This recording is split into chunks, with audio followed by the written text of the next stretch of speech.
Good morning. We're at the last spike rest area, and this dude right here is Sir Donald Smith. In upcoming videos, we drive over the Rogers Pass a couple times, and one of you guys dropped in the comments that the town of Donald, north of Golden, is actually named after that dude right there, the one that struck the last spike. He was also, you know, rich and helped pay for the Canadian Pacific Railroad through Eagles Pass over here. I was hoping a train would come by while we were here, but I've been here for a while, no trains at all.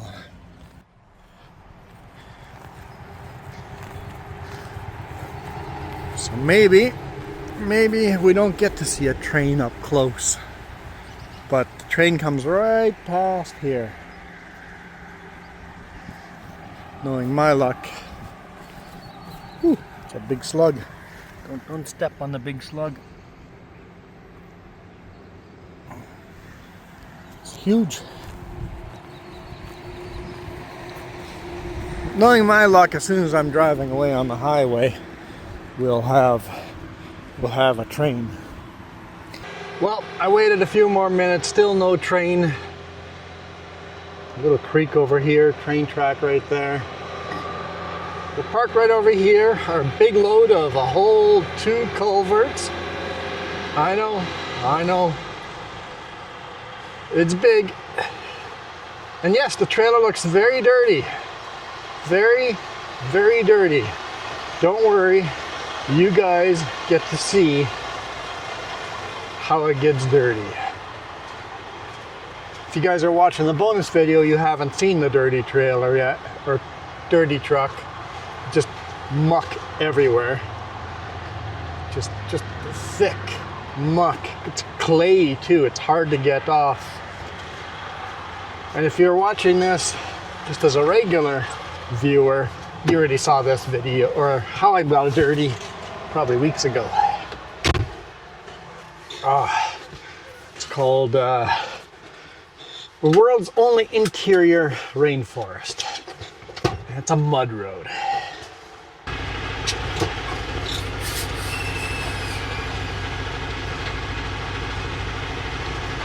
So our neighbor's leaving.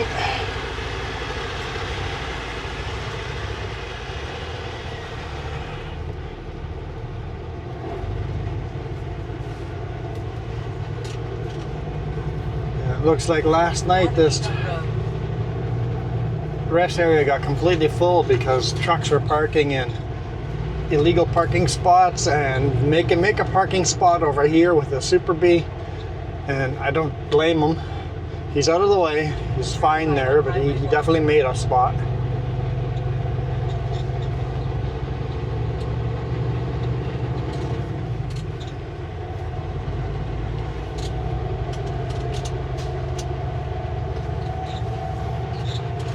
Quite a few cars coming.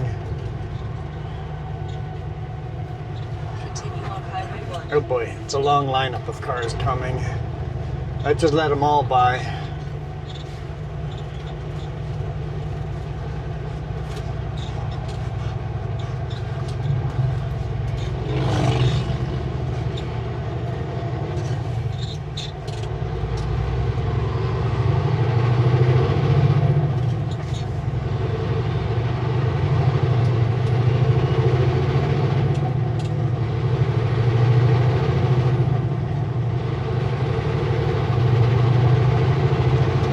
Timed it out nicely.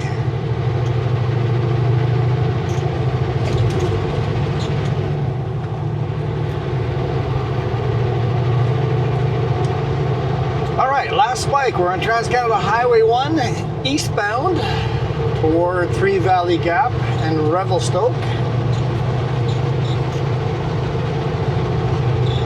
Beautiful overcast day.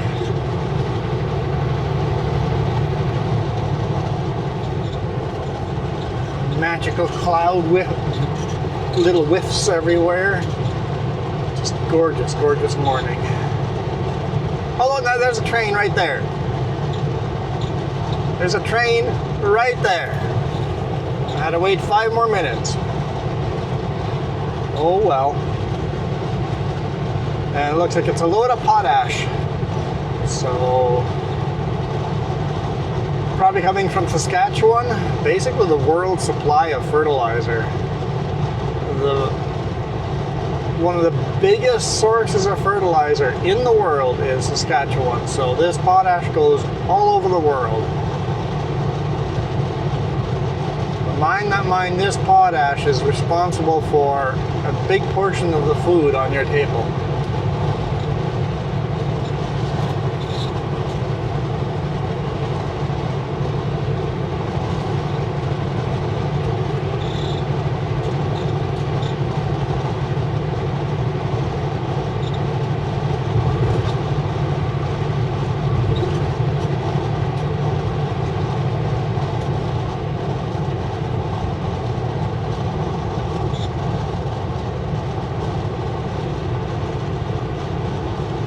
And that's the end of the train right there.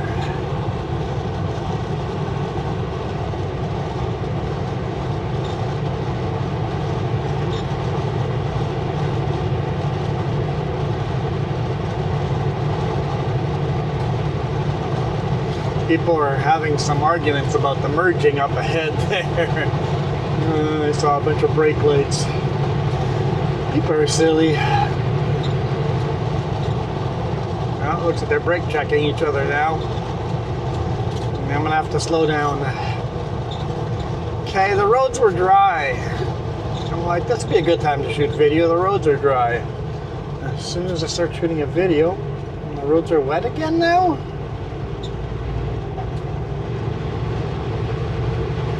Slowed me right down to 85 kilometers an hour, that little brake check game they were playing.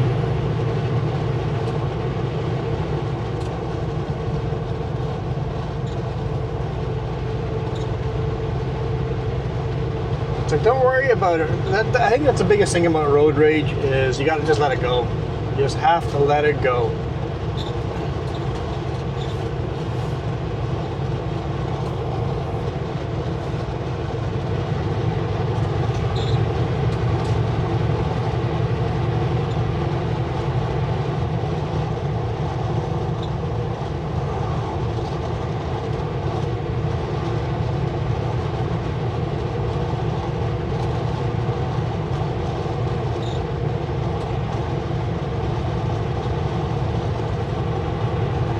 This moisture on the ground, I know for a fact there is no way our favorite camera angle, the driver's side mirror, is making it through this video. It might be gone already, who knows.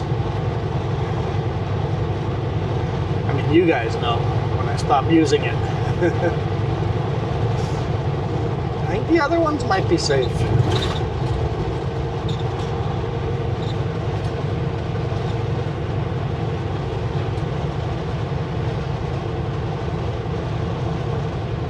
So yeah, this is Eagles Pass between Sicamous and Revelstoke. This is the divide between the Fraser watershed and the Columbia watershed. So all the water here flows into the Fraser River. We come up and over the summit, which I think is around near Three Valley Gap. All the water after that flows into the Columbia River. So this water is going into Fraser, which ends up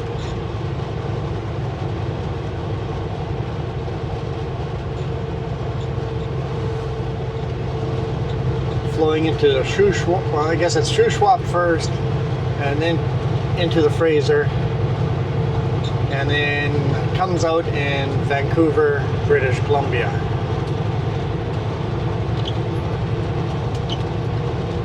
And then the water on the other side of the pass flows down into the Columbia River, which starts by Channel Flats,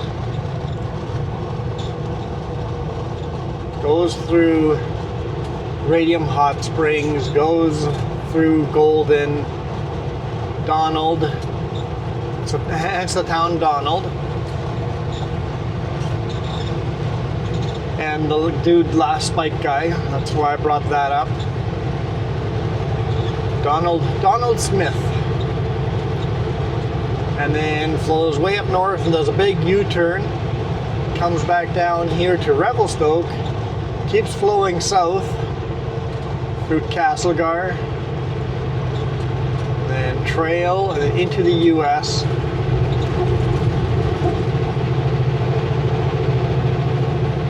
Makes another big 40 to 5 degree angle turn at Tri-Cities, and then flows west right along the Washington-Oregon border, and eventually ends up in the ocean at Astoria. I think that's the town, city.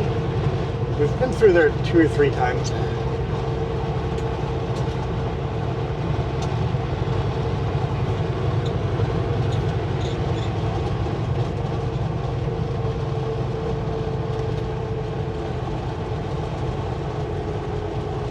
That's one of the cars that was playing the brake check game.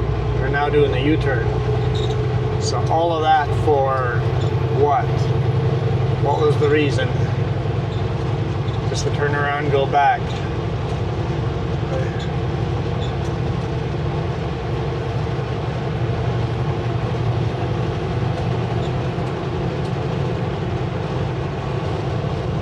Man, Three Valley Gap is just so beautiful.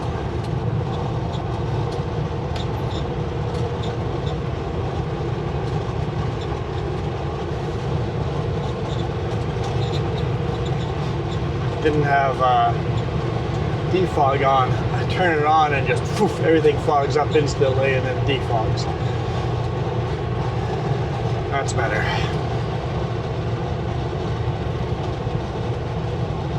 And here everything is so green. This is actually part of, whoa. Stay on the road, people. This is actually part of that same rainforest. This is part of the world's only interior rainforest.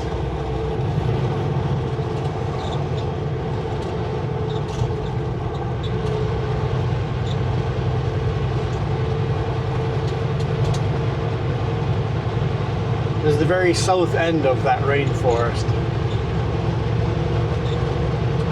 But if you want to see those really huge cedars and stuff, the old growth forest, you'd have to go along Highway 16 and visit the old forest there. And then that park was actually slated to be cut down. And luckily got protected before we lost all those old, beautiful cedars. I believe that's where the biggest cedar in Canada is, over there, but the actual location of it is protected. It's a secret.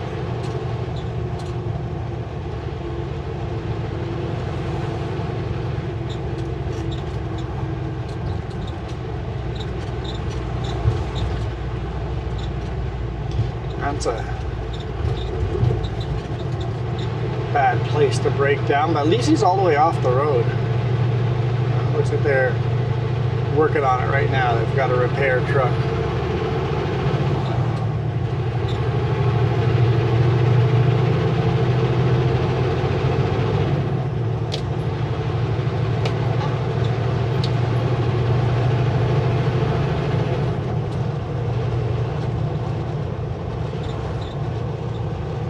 Pretty chilly today morning. I woke up to 8 degrees Celsius. I didn't have the bunk heat running. I'm like, yeah, I'll just have double blanket. It'll be fine. That's what I've been doing the last 3 nights. Just, double blanket. And it was cool in the morning. But today morning, 8 degrees Celsius. That was pretty chilly. That was pretty chilly.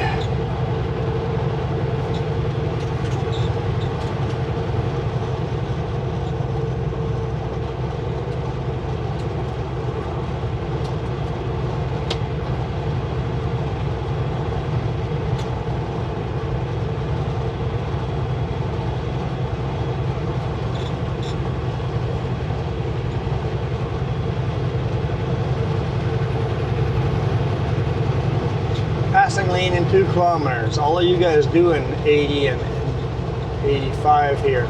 everybody will be doing way more higher speed limit as soon as the passing lane hits. Revelstoke 27 kilometers.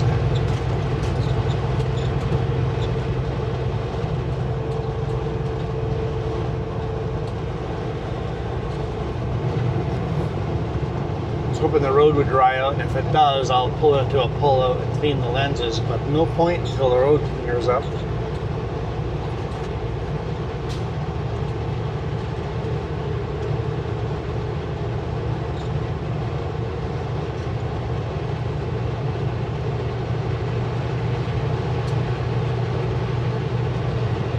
Oversize?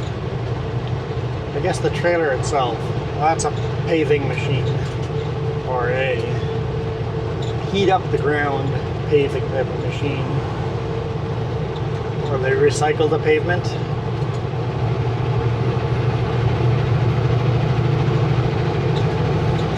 Look at that. Everybody's gone. Even me, I'm speeding up. Right?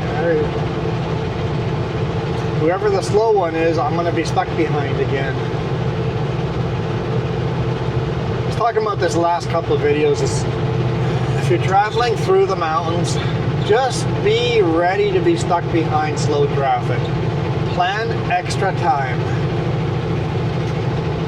That way you're not in a rush and you feel like you have to do silly things and play brake check games with people and get aggravated with road rage.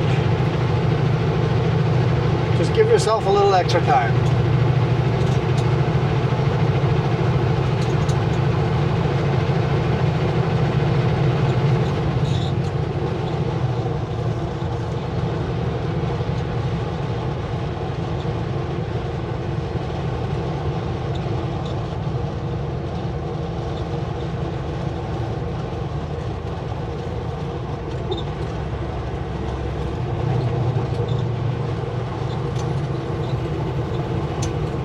I think a general rule of thumb would be every hour of travel you can be stuck 15 minutes in slower traffic.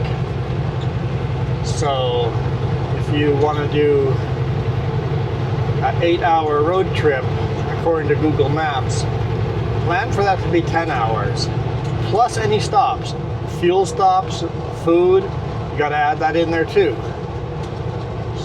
8 hours becomes 10 hours because of construction and traffic being slow and silly. And then you stop for food once and twice, and now it's 11, 12 hours. You fuel up another half hour. Now it's 12 and a half hour day for what Google Maps said 8 hours. And now you feel like you're running way behind schedule and you have to rush.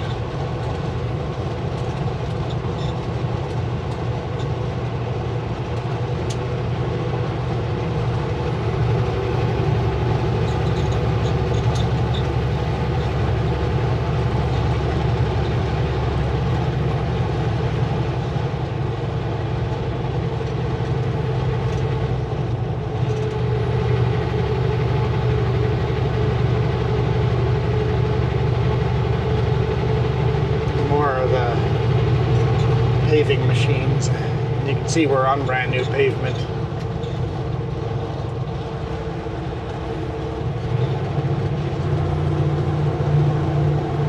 The roads are getting drier.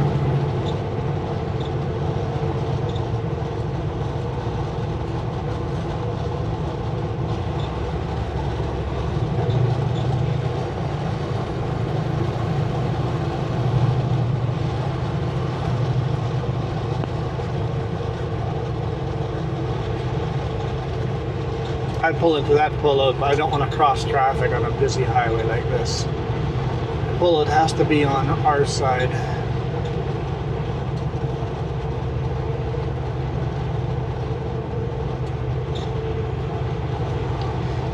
Welcome to Three Valley Gap, and there is a train on the other side. Zooming along.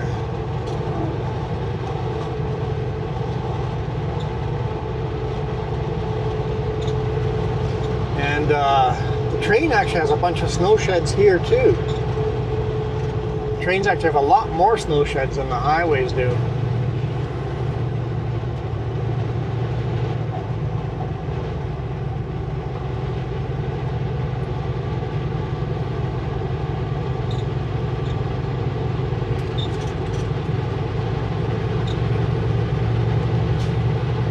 this train is containers, double stacked containers.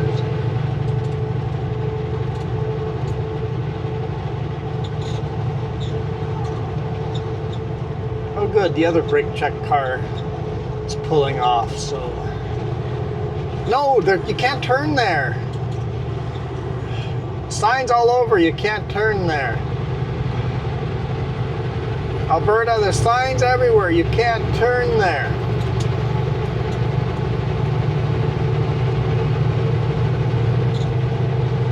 You turn over here. You turn over here. They should just block that off, period. So it's impossible to turn there.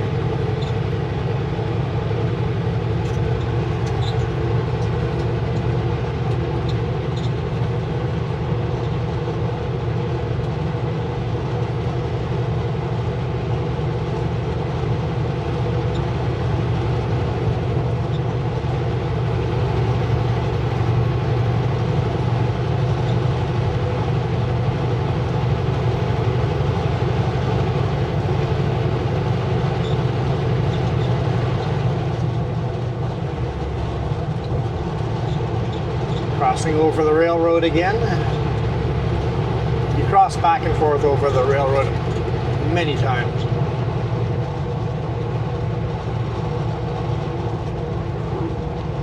So the railroad was built first, and then the road alignment had to go, which side of the railroad is easier to build a road?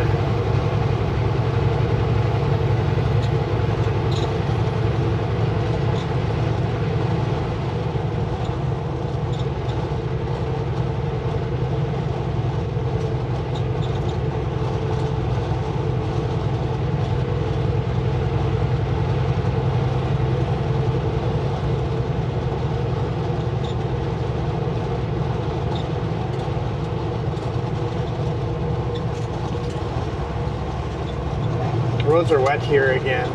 Well, I'm glad I didn't pull over. No point.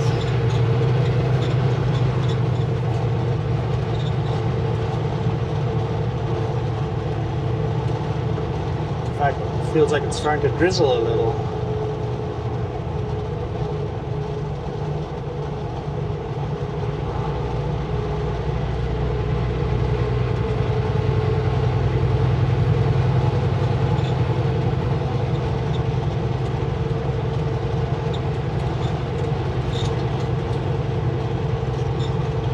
Here today, the only times I've hit the speed limit is the four lane sections.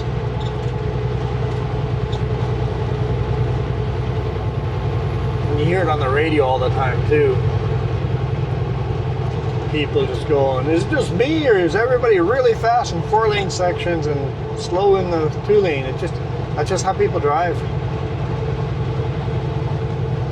It's just part of... It's a subconscious thing. It feels narrower and constricted, and all of a sudden you feel like you have to drive slower. 4-lane, it feels wide open, and you speed up without even thinking about it. I bet you 90% of these people have no idea they're doing it.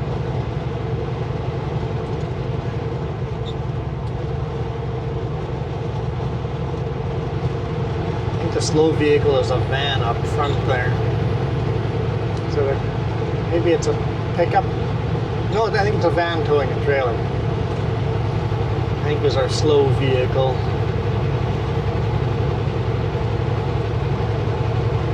And my advice is, if you're traveling through here, when it gets to the 4-lane, if you see in the 2-lane you have a long lineup behind you, when it gets to the 4-lane, consciously drive the same speed you were driving in the 2-lane. So if you're doing 85 in the 2-lane or 90 in the 2-lane, when the passing lane comes, just do that speed.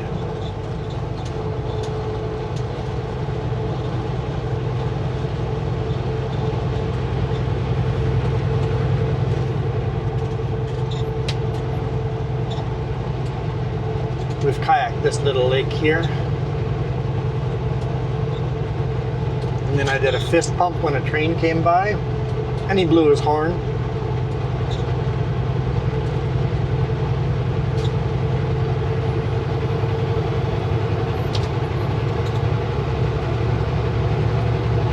awesome.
Van seems to have sped up quite a bit. I don't know if I can get that van, but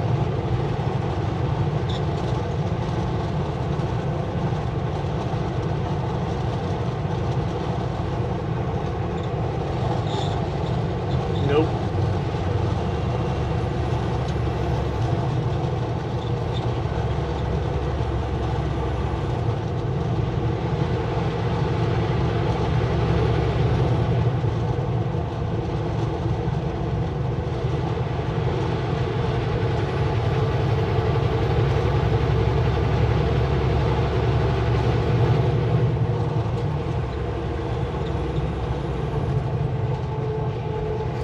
We're down to 90 already. We were doing 105 in the passing zone. 85 now.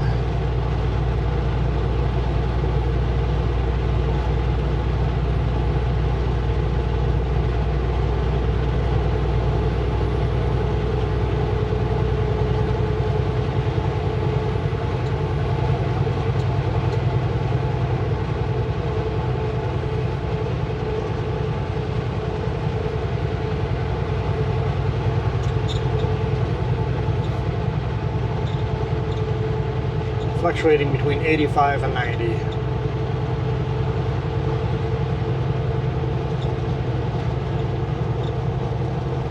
More trucks just pulled over here.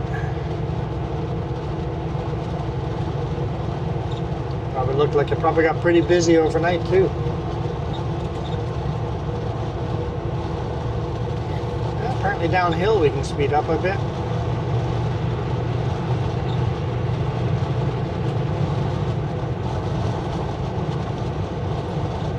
Luckily, leaving Revelstoke, a lot of these people always pull over in towns, so you get rid of a lot of people in the town. And leaving Revelstoke, there's quite a bit of climbing and quite a bit of passing lanes. So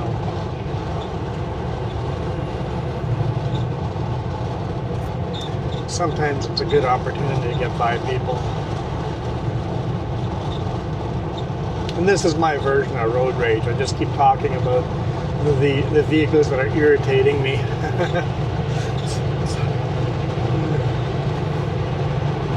It depends when I'm shooting the video. Depends on how tired the week is. This is the end of the week, but I've had shorter days.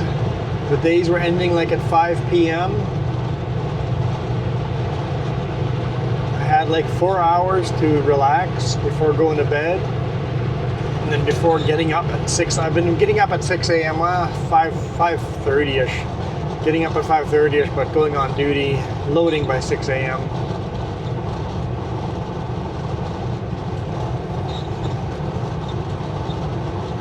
So they've been very reasonable length days, quite relaxing.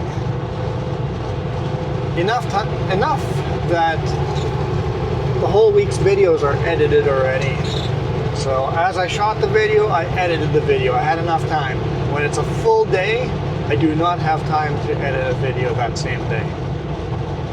Sometimes I get a quarter of the video or half a video in during my 2 hours of off-duty time. But when you have 4 or 5 hours off-duty time, you can get it in. Usually takes me a little over an hour to edit one of these.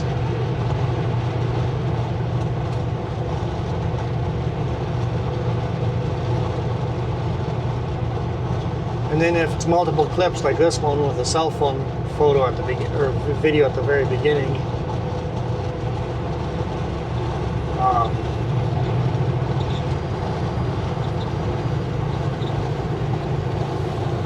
that usually takes a lot more time.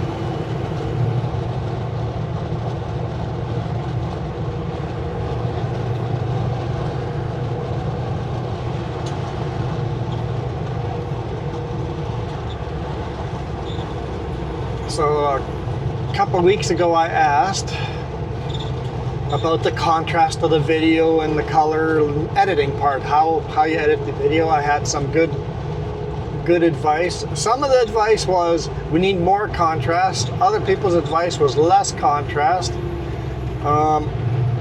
I've been going with less contrast. I know that's not what YouTube usually does. YouTube is always blow everything out. Black's as black as possible and white's as white as possible. Blow it all out. And that's what my cameras were all set to automatically. And if you go to videos a year ago, even 3 months ago, they're just super high contrast. And as I've been slowly learning more on it, because the newest camera I bought, the Action 6, I just didn't like the color contrast at all, but the automatic it did. So I started going to manual. The Action 6 and the two Action 5s I can do manual. The Action 3's manual is super annoying. So the shoulder cam is automatic lighting, and the rear facing cam or trailer cam is automatic lighting. Sometimes I knock the contrast down a bit. Those two cameras are the old cameras, the oldest cameras, by far the worst quality video. But the new 3 cameras, the 6 and the 5s, I've set to manual. It just saves the video as RAW, which is a much bigger file. So my laptop's having a bit of a hard time dealing with 3 RAW cameras. So I've been editing it so lowering the contrast lower and lower to where it feels more like real. It's not blown out like most of the YouTube videos. We're trying to get the contrast down to realistic. And I've been taking blues out. Someone suggested taking blues out. The thing is, I was already taking about 4% of the blue out already. So I've upped that a little more, taking even more blue out than I have been. And I made the comment of it would make things too red, and I'm wrong. The more blue I took out, I have to actually add some red into it. And you were right, I was wrong.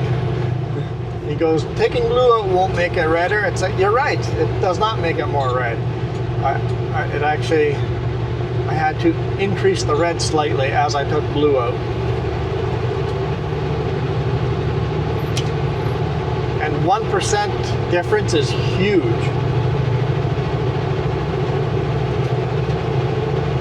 So I've added a little bit of red, taken out a little bit more blue to try to get the colors more the way I see them in real life.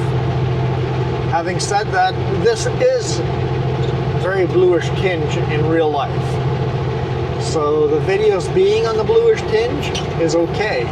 I just don't want them as blue as they were. So yeah, thank you for the feedback. Constructive criticism is awesome. I love constructive criticism. When people don't, hey, you're a jackwagon because you just suck, because you can't do the contrast right, or your videos are flickering for 2 weeks in a row because I tried a thing. The people that just inform me in a constructive way, like, those are the comments that stay. The ones that say you suck, those comments just get deleted. So constructive criticism, letting me know camera issues. And remember, when there is a camera issue, it's going to take 2 weeks to fix, because these videos are shot 2 weeks ahead of time. And then the camera flicker took me 3 weeks to fix because I'm like, oh, I think this is the problem. Fix it? No, that's still not the problem. Okay, I think this is the problem. I think we're good now, though. I think we've been good for a while. I mean, on my end, I'm still dealing with flickering video, but on your end, you guys should be okay. Nope, I'm not gonna pass this guy. Got flat, and then he sped up to 105. The passing lane is ending. And also, I'm sure we've lost both forward-facing cameras at this point. We're down to the dash cam, the shoulder cam, and the rear-facing cam. The best two cameras are long gone by now.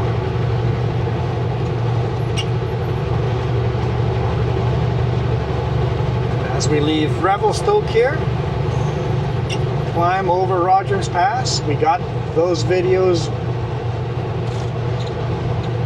as well, so I think we'll call it a day here.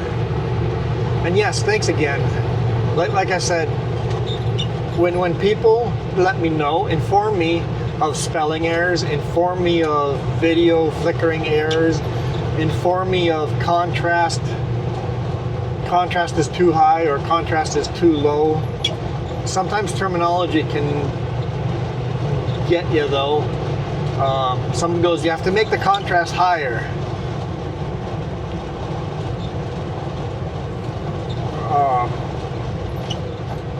I'm not realizing what that means. So basically, I guess we should ask, do you want everything to look more faded or more vibrant? And we are trying to move everything a little more to the faded, more realistic compared to what we've been doing with the high contrast. The videos have all been crazy dark blacks and crazy bright whites, and we have pulled that back now that I'm manually editing them. Which means when you see the rear-facing cam or the trailer cam, that camera might still be crazy vibrant because that's what the cameras are used to, right? Right, yeah, okay. Well, thank you. I appreciate your constructive criticism. I also appreciate all the thank yous and the super chats and the memberships. Members get to see bonus videos that you guys, the general public, never gets to see, or the general public gets to see later on. So if the video is really, really good, everybody gets to see it, but members get to see it, 2, 3, sometimes 4 weeks before the rest of you guys see it.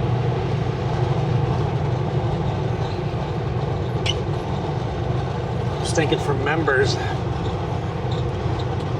should I just release all the videos to you guys? As soon as I upload them, just release all the videos to you guys? Is that something you guys would be interested in?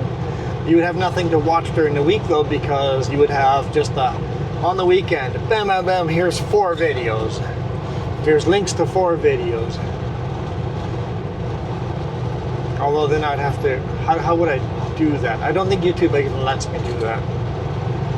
As soon as I schedule a video, it's no longer, yeah, I think we tested that. Never mind, dumb idea, doesn't work. Doesn't work, you can't see all the videos. We'll still keep doing the bonus videos every weekend. And I know most of you that are members are not here to watch the extra video. Most of you guys are here to just financially support, help me pay for the cameras. Now that I'm manually editing the cameras, I would love to go back to 60 frames per second, but it caused the flickering because my laptop cannot handle that much. So I need to buy a new laptop. Why not a new computer? Because computer is by far way better than editing. For editing, I can't fit a computer in this truck or in the new truck. It's got to be a more powerful laptop, so I am considering that as my next purchase.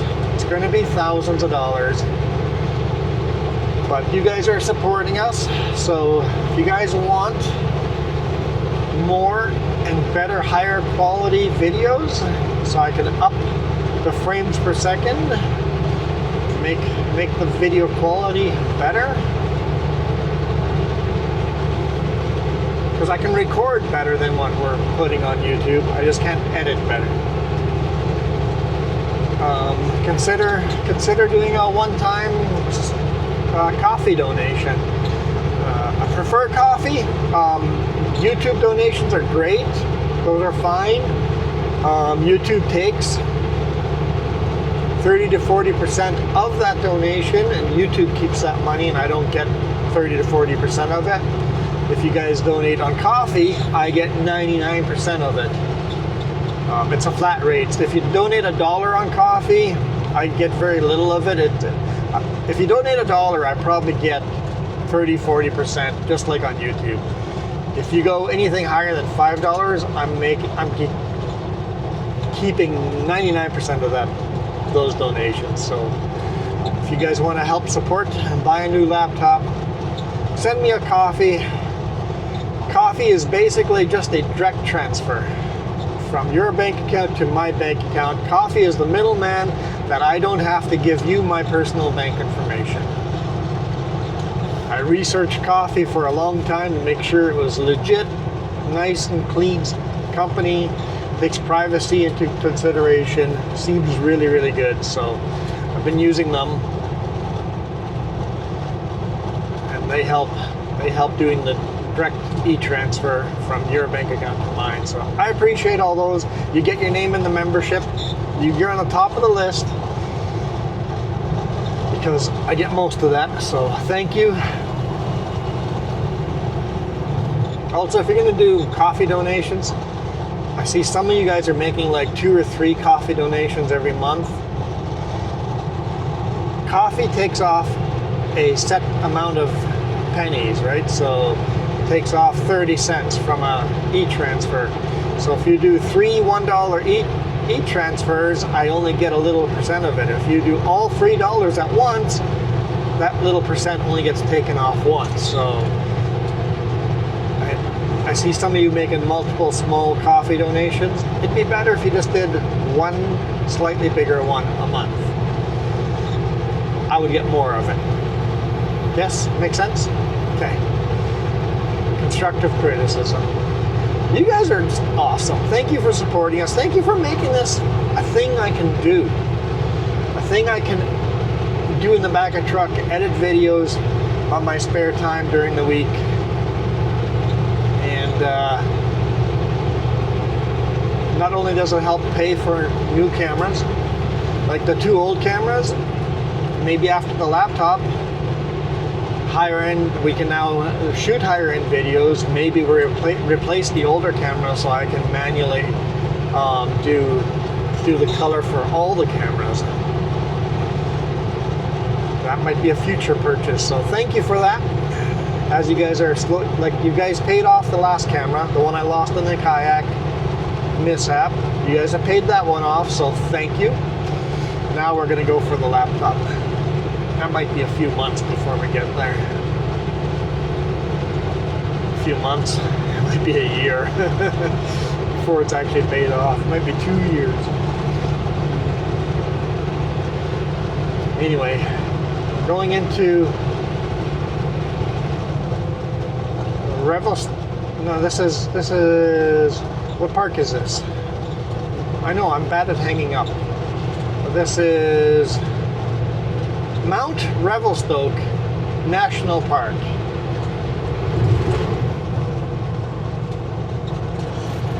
Slow down a bit. Got 90 kilometers an hour through here. Anyway, thank you guys so much for watching. I am out of here. Love you guys. Appreciate all the financial support. If you guys are not financially supporting me, you made it to the end of this video. That helps the algorithm so much. That is another way of supporting me, is just watching the whole video. Watching the whole video twice or 3 times. Your favorite video maybe 4 or 5 times. Like some of you guys said, I had to watch this one 5 times because it was just so cool. That also helps like crazy. Watch time makes YouTube go, oh, people are watching this video. That is huge, huge, huge support. So thank you for that as well. I am out of here. You guys absolutely rock.